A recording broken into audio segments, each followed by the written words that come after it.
Bonjour à tous, alors aujourd'hui je vous propose une petite intégration par partie, avec ici l'intégrale entre 0 et x de t carré sur 1 plus t carré, le tout au carré. Alors on ne peut pas toujours faire des intégrations par partie, ça marche d'ailleurs assez peu, sauf dans des cas assez classiques.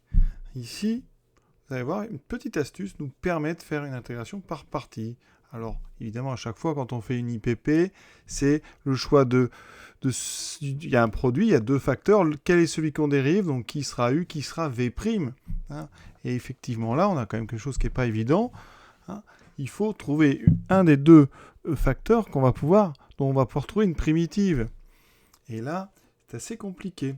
Donc, l'astuce, je vous laisse y réfléchir quelques secondes et je vais vous la donner. Ici, on va donc considérer que l'intégrale de 0x, ça sera l'intégrale, et on va,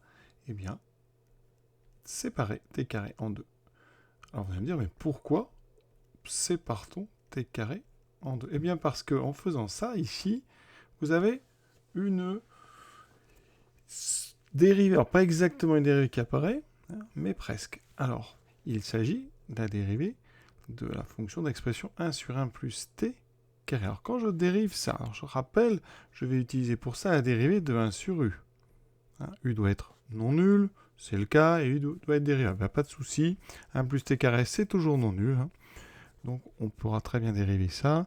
La dérivée de 1 sur u, c'est moins u' sur u carré. Donc si je dérive 1 sur 1 plus t carré, qu'est-ce que j'obtiens? Donc moins u', donc 2t, 1 plus t carré au carré. Vous voyez, on a quasiment ça, il nous manque le moins et le 2. Donc, qu'est-ce qu'on fait? Comme d'habitude, on rajoute ce moins et ce 2. Alors, comme on les rajoute, eh bien, devant, on va diviser par moins 2. Et on a tout ce qu'il faut pour appliquer notre intégration par partie. Sauf que vous avez compris, on va dériver t et on va chercher donner une primitive de l'autre facteur. Et cette primitive, eh bien, c'est 1 sur 1 plus t carré. Ouais, c'est assez joli. Et ça va fonctionner très vite. Et donc, mon intégrale, elle vaut... Alors, on n'oublie pas le 1 sur moins 2, donc moins 1 demi. Et on aura donc ici, alors, entre crochets, donc les deux du haut, t fois 1 sur 1 plus t carré. Donc t sur 1 plus t carré. Entre 0 et x, moins l'intégrale entre 0 et x, du produit des deux donc nouvelles, les deux jaunes, et vous voyez qu'elles sont simples. Il y a 1 sur 1 plus t carré, il y a 1. Et donc ici, on a juste 1 sur 1 plus t carré dt. On ferme la parenthèse, on calcule donc ce qu'il y a dans le crochet, donc ça fait x sur 1 plus x2. On remplace t par 0, ça fait 0 sur 1, donc ça fait 0. Moins cette intégrale, alors, il faut une primitive de 1 sur 1 plus t carré. Eh bien, on en connaît une. C'est arctangente. Arctangente ici, donc de t pris entre 0 et x arctangente. Problème, c'est défini sur R. Et donc, on a terminé. Vous voyez, ça a été très vite. Petite astuce assez jolie, je trouve, qui me donne donc, alors on va développer tout de suite, ça fera, alors si on veut l'écrire bien, moins x sur 2 fois 1 plus x2, moins fois moins, donc plus 1 demi. On remplace t par x, 1 demi de arc tangente x. Alors là, j'avais mis un majuscule, on va rester sur du a minuscule. Et je remplace t par 0, arc tangente 0, ça fait 0.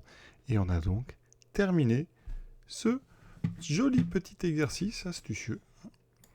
D'accord, donc je vais écrire le résultat.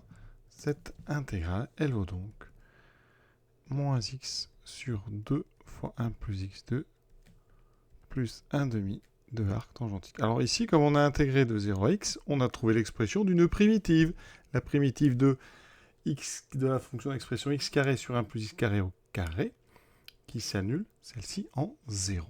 D'accord, donc vous voyez, quand on intègre comme ça des fonctions dites rationnelles, donc des quotients de polynômes, eh bien, ça fait très souvent apparaître des fonctions réciproques trigonométriques, donc arctangentes, et d'autres choses. Donc, on en a vraiment besoin, donc il faut vraiment maîtriser les définitions des fonctions arctangentes, arcsinus, arccosinus, parce qu'elles vont revenir et revenir sans cesse. Voilà. Je vous souhaite une bonne fin de journée à tous en espérant que ça vous ait plu. À bientôt.